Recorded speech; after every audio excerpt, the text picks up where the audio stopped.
In the fifth and final Test match of the Ashes series played at the Oval in London, England defeated Australia by 49 runs to level the series 2-2.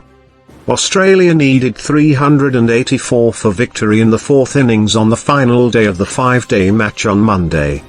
Due to good bowling and poor batting by the Australian middle order, the entire team was bowled out for 334 runs.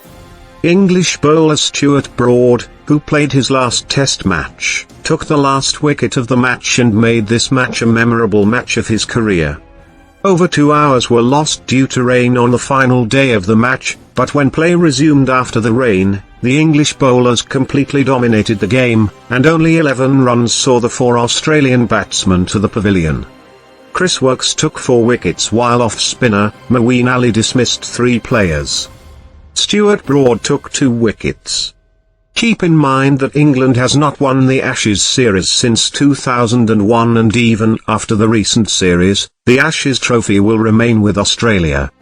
Speaking to Sky Sports after the match, Stuart Broad said, "When you make the decision to retire, you think about what could happen on your last ball, and winning the Ashes Test match with the last wicket taken is really wonderful.